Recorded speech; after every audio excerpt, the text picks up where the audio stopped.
গণেশ চতুর্থী বা গণেশ উৎসব হিন্দু দেবতা গণেশের বাৎসরিক পূজা উৎসব। শিব ও পার্বতীর পুত্র গজানন বা গণেশ হিন্দুদের বুদ্ধি, সমৃদ্ধি ও সৌভাগ্যের সর্বোচ্চ দেবতা। হিন্দুরা বিশ্বাস করেন এই দিন গণেশ তার ভক্তদের মনোবাঞ্ছা পূর্ণ করতে মর্তে অবতীর্ণ হন। মুম্বাইয়ের পাশাপাশি কলকাতায় পূজিত হন সিদ্ধিদাতা। বিগত 16 বছর ধরে সিদ্ধিদাতার আরাধনা করে আসছে উত্তর কলকাতার প্রবীণ নবীন সংঘ। শহর জুড়ে উৎসবের চেহারা। আগামী শনিবার গণেশ চতুর্থী, সেই উপলক্ষে কলকাতার গ্রোমেশ লেনের গণেশ পুজোর শুভ উদ্বোধন হয়ে গেল আজ। প্রদীপ প্রজ্বলন করে ও ফিতে কেটে শুভ উদ্বোধন করেন বজবজের বিধায়ক অশোক দেব ও রামকৃষ্ণ মঠ ও মিশনের মহারাজ সোমানন্দ। এই পুজো উপলক্ষে 56 ভোগের আয়োজন করা হয়, এমনটাই জানালেন পুজোর সম্পাদক মিলন পান। এছাড়া প্রতিদিন নারায়ণ সেবার আয়োজন করে উদ্যোক্তারা।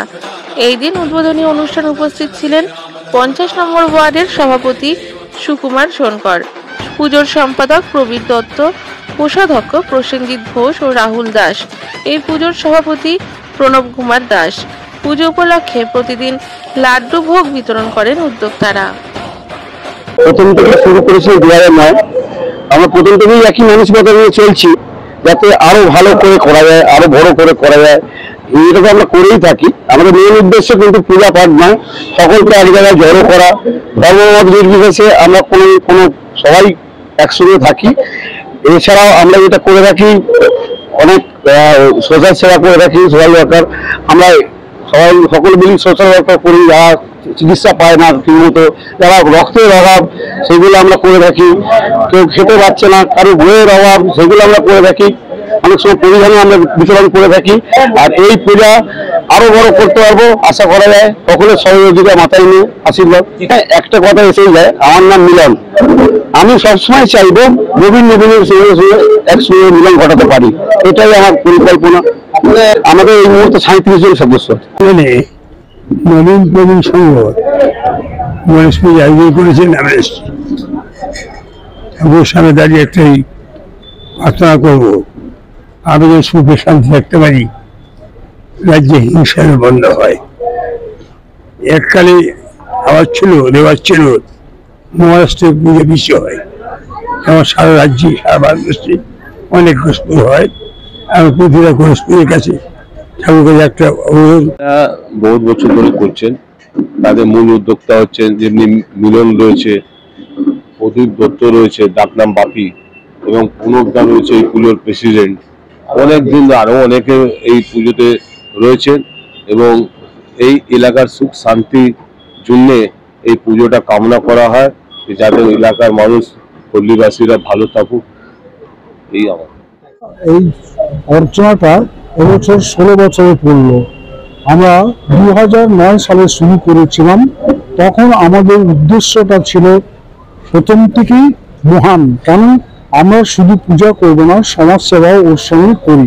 যেরকম আমাদের আজকে 7 তারিখে পুজোর পরে, চতুর্থীর পরে অষ্টমীর দিন আমরা এখানে আপনার দরিদ্র নারায়ণ সেবা করি এবং সেখানে লাড্ডু ভোগ দিয়ে ভালোভাবে প্রত্যেককে সেবা করা হয়, আর প্রত্যেককে মালসা ভোগ দেওয়া হয়।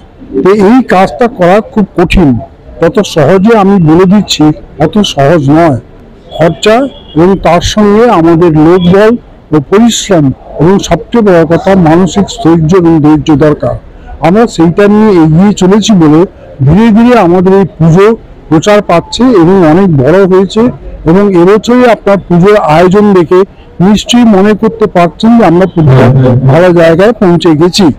আগে আপনার গণেশ পূজা খুব কম হতো, কিন্তু আমরা এইটাকে শুরু করে এখন এই জায়গায় পৌঁছে গেছি। এর সঙ্গে আমাদের সমাজ সেবামূলক যে কাজকর্ম, সেই অঙ্গটাকে উইংসটাকে আমরা এবছর থেকে ওপেন করব।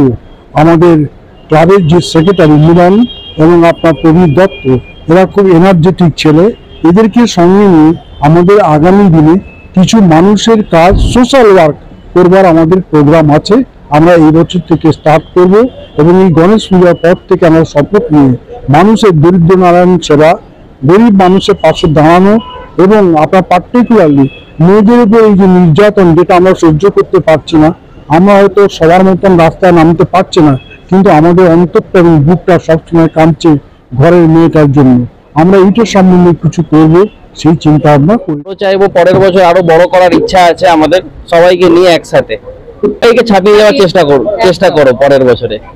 এটা আমাদের 16তম বর্ষ। দেখুন, আমরা আস্তে আস্তে প্রবীণের দিকে চলে যাচ্ছি, হয়ে গেছি একটা পা আমাদের প্রবীণের চলে গেছে। নবীন আমরা নিয়েছি এই ছেলেগুলোকে যারা আসছে, বুঝলেন তো, আগামী দিনের এরা ভবিষ্যৎ। যেমন আমার সঙ্গে কোষাধ্যক্ষর সঙ্গে আমারও অ্যাসিস্ট্যান্ট আছে, মানে আমরা দুজনেই কোষাধ্যক্ষ।